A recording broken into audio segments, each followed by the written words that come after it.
Heart care with doctor Manoj Kumar के नए episodes में आप सभी मित्रों का स्वागत है।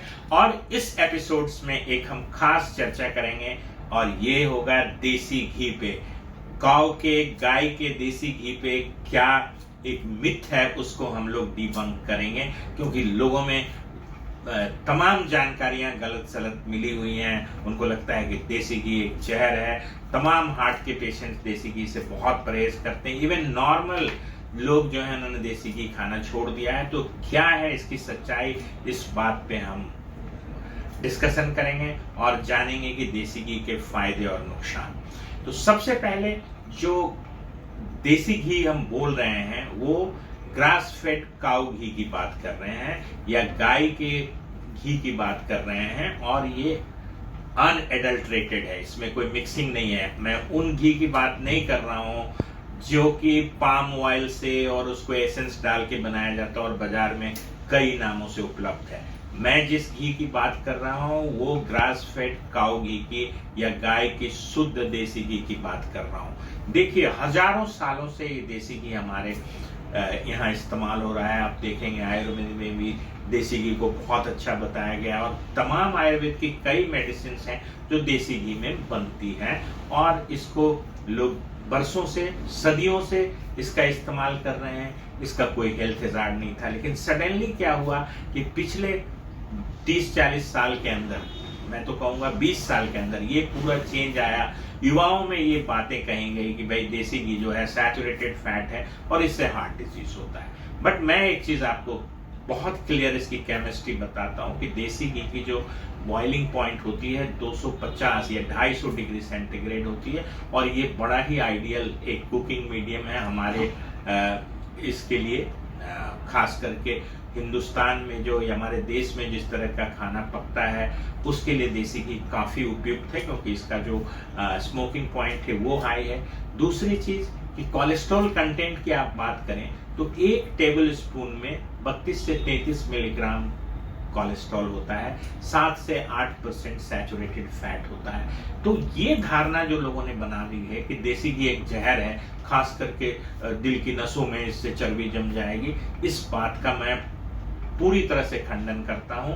आपको किस मात्रा में देसी घी लेना है, यह है कि 1 से 2 टेबल स्पून का कंजम्पशन आप कर सकते हैं। देखिए, बात बड़ी सच है, और इसको पता नहीं किस तरीके से लोगों में ये मिथ फैला कि देसी घी को लोग एकदम जहर मानने लगे। बट इसमें देखिए CLA होता है, जिसको कंजुगेटेड लिनोलेइक एसिड बोलते हैं, उसकी वजह से भी बैड कोलेस्ट्रॉल कम होता है। और डेटा है कि जो लोग देसी घी खा रहे हैं उनका जो HDL कोलेस्ट्रॉल है, जिसको आप गुड कोलेस्ट्रॉल बोलते हैं, उसका लेवल अच्छा होता है। साथ में बैड कोलेस्ट्रॉल LDL है वो कम होता है। कई तरह के फैट सॉल्युबल विटामिन इस देसी घी में होते हैं, जैसे vitamin A, vitamin D, E, K।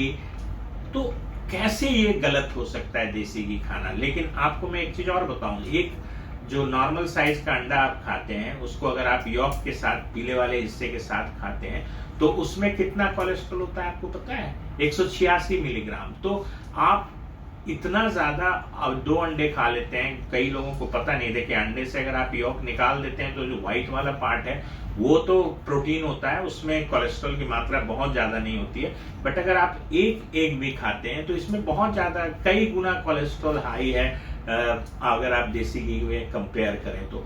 दूसरी चीज कि देसी घी जो है उसका ऐसा कोई एविडेंस नहीं है कि इससे एथेरोस्क्लेरोसिस होता है। कई तरह के एनिमल स्टडीज भी हुए हैं, उसमें भी देखा गया है कि मॉडरेट कंजम्पशन जो है देसी घी का, उससे कोई भी नसों में ब्लॉकेज नहीं होती है। और मॉडरेट कंजम्पशन का मतलब होता है, देखिए, बिना दिमाग का आप अगर बहुत खाते हैं, जैसे जो भी मैक्रोन्यूट्रिएंट है उसका भी एक लेवल होना चाहिए कि हमें, जैसे अमेरिकन हार्ट एसोसिएशन ने बताया कि 7 से 8% सैचुरेटेड फैट होना चाहिए खाने में, 60% से ज्यादा कार्बोहाइड्रेट नहीं होना चाहिए खाने में। एक स्टडी आई थी, उसमें कार्बोहाइड्रेट्स जो हम लोग खास करके चावल या रोटी खाते हैं, उसकी स्टडीज थी कि जैसे ही आपका खाने में 60% से ज्यादा अगर होता है कार्बोहाइड्रेट का कंजम्पशन, अगर टोटल कैलोरीज में आप 60% से ज्यादा अगर कार्बोहाइड्रेट से लेते हैं, तो जो कार्डियोवैस्कुलर रिस्क है वो ऐसे स्टेप वाइज बढ़ जाता है, मतलब बहुत स्टिप कर्व हो जाता है। इसलिए खाने में कार्बोहाइड्रेट्स मुझे लगता है ज्यादा नोटोरियस है, ज्यादा विलेन है कॉर्नरी आर्टरी डिजीज के लिए, अगर आप कंपेयर करें देसी घी के लिए। तो मुझे ऐसा लगता है कि जो देसी घी से जो मिथ है उनको मैं और भी थोड़ा क्लियर करता हूं। जैसे कुछ पॉइंट्स मैंने लिख रखे हैं, उसको मैं बताता हूं कि जो ये होती है, जो देसी घी होती है, उसमें जो आपको बताया था मैंने कि आपका जो लिपिड प्रोफाइल है, लिपिड प्रोफाइल जब आप कराते हैं तो आप देखते होंगे कि रिपोर्ट्स आती है HDL है, LDL है, VLDL है। तो कोई भी फैट अगर आप देखें, जो भी आप रिफाइंड देखें या मस्टर्ड ऑयल देखें, किसी में भी मस्टर्ड ऑयल में भी कोलेस्ट्रॉल कंटेंट कम होता है, बट ट्राइग्लिसराइड ज्यादा होता है। वेट गेन मस्टर्ड ऑयल में ज्यादा होती है।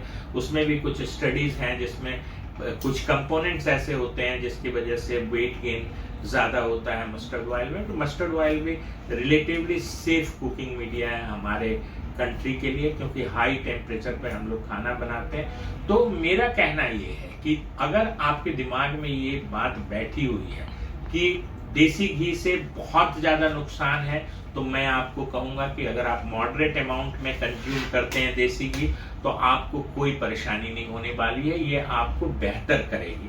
और इसी मिथ की हम डीबंकिंग करते हैं कि अपने खाने में अगर आप 1 टेबल स्पून से 2 table spoon per day consume करते हैं देसी घी, बट देसी घी जो है वो ऐसी क्वालिटी की होनी चाहिए, गाय की शुद्ध देसी घी, न कि ये जो रेडीमेड घी जो आप बाजार से खरीदते हैं। इसमें अधिकांश घी में होता है पाम ऑयल होती है, उसमें एसेंस डाल देते हैं, तो इसकी पहचान तो बड़ी मुश्किल होती है। बट अगर आप राइट सोर्स से देसी घी खरीद रहे हैं तो उसको एक आप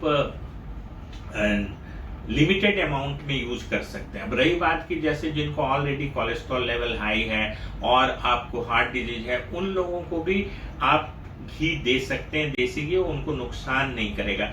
दिक्कत कहाँ होती है कि हमारे यहाँ जो है, हम लोग सब चीज केवल डाइट पे नहीं है। अगर आपकी फिजिकल एक्टिविटी है, आपका कार्बोहाइड्रेट इंटेक ठीक है, वो ज्यादा नहीं है, आपको इंसुलिन रेजिस्टेंस नहीं है, इंसुलिन सेंसिटिविटी हमारे एशियन पॉपुलेशन में काफी रेजिस्टेंस रहता है, जो मेटाबॉलिक सिंड्रोम की तरह होता है, उस तरह के सिचुएशंस में मल्टीफैक्टोरियल होके अगर आपको सीबीटी होता है तो आप दोषी ठहरा देते हैं कि हमने देसी घी खाते थे इसीलिए हो गया। तो इस मिथ को बंद करना है। दूसरी चीज, देसी घी में एक ब्यूटायरेट होता है जो बड़ा ही गट फ्रेंडली होता है। तो जिनको पेट की समस्याएं जो हैं, जिनका एब्जॉर्प्शन अच्छा नहीं होता है, उनके लिए भी देसी घी बेहतर होता है। और दूसरी चीज की देसी घी में एंटीऑक्सीडेंट प्रॉपर्टी है।